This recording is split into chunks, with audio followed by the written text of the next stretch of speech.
The airport terminal hummed with activity, travelers hustling to their gates, their suitcases rolling behind them as they checked their phones for flight updates.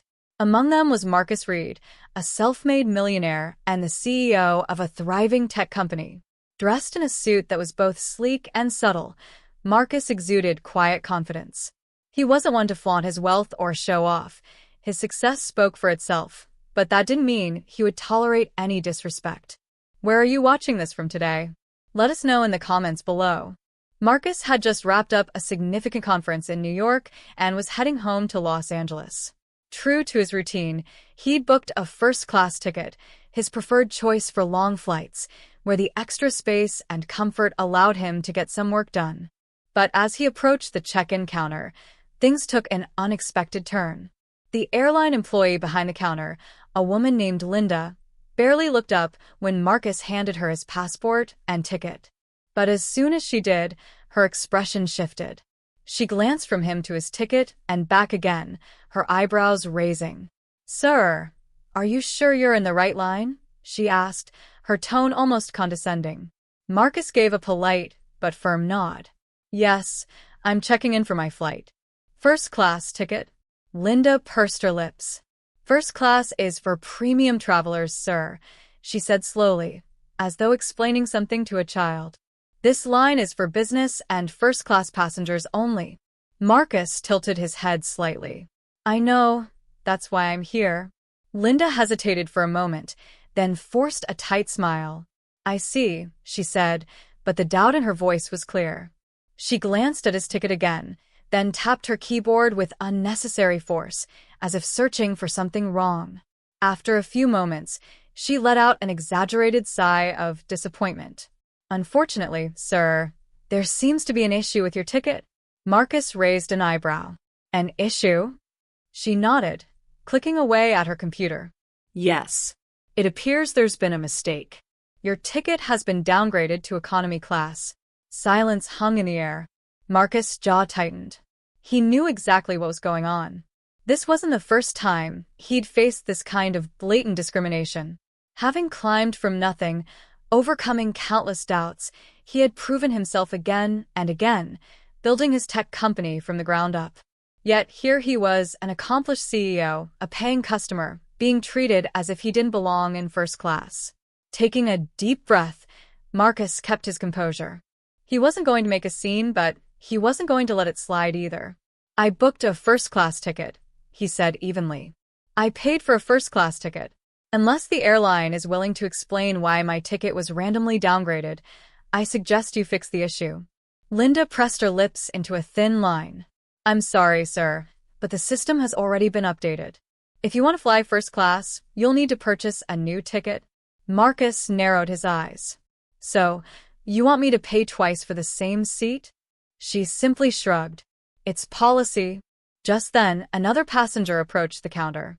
A man in his 50s, wearing an expensive suit and gold cufflinks. Before he could even speak, Linda's entire demeanor shifted. "Good evening, Mr. Lancaster," she said brightly, all smiles. "Checking in for first class?" Mr. Lancaster handed over his ticket. Linda barely glanced at it before cheerfully saying, "You're all set, sir. Enjoy your flight." Marcus clenched his jaw. There it was, the proof. He could have walked away. He could have taken the downgrade, sat in economy, and let this woman think she had gotten away with it. But that wasn't who he was. Instead, Marcus pulled out his phone and made a single call. He didn't have to wait long. On the other end of the line, someone answered quickly. "Hey, it's Marcus. I need a quick favor." His voice was calm, controlled, but there was an undeniable power behind it. Linda frowned, clearly growing uncomfortable. Less than 5 minutes later, a well-dressed airline executive rushed toward the counter, scanning the area until he spotted Marcus. "Mr. Reed," the man said, his face full of concern. "I came as soon as I got your call. What seems to be the issue?" Linda froze. Marcus turned to her with a polite smile, the kind that made it clear she had just made a serious mistake. "This woman here," Marcus began calmly, "told me there was an issue with my first-class ticket, said I'd been downgraded. But when another passenger arrived, She had no problem checking him in right away. The executive's expression darkened. He turned sharply toward Linda. "Is this true?" Linda stammered, her face draining of color. I... Marcus wasn't finished. "Before you answer," he said, "let me introduce myself properly. I'm Marcus Reed, CEO of Reed Tech, and more importantly, one of your airline's largest corporate clients." Linda's eyes went wide with horror. The executive looked as if he'd just been punched in the stomach. "Oh my God," he muttered. "Mr. Reed, please accept my deepest apologies. This is completely unacceptable." He turned to Linda, glaring at her. "Step away from the counter." Now. Linda, looking like she might cry, obeyed without hesitation. Marcus sighed and turned back to the executive. "Now, about my seat." The executive practically bowed. "Of course, sir. Your first-class seat is ready, and as an apology, we'd like to upgrade you to our private VIP suite, free of charge." Marcus nodded slightly. "That'll do."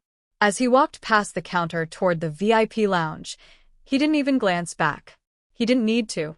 He knew that karma had already taken care of the rest. That day, Marcus didn't just reclaim his seat. He made a statement. A statement that respect isn't determined by looks, that money doesn't define character, but that character determines success. And most importantly, some lessons are learned the hard way. If you enjoyed the story, don't forget to like, comment, and subscribe for more inspiring tales.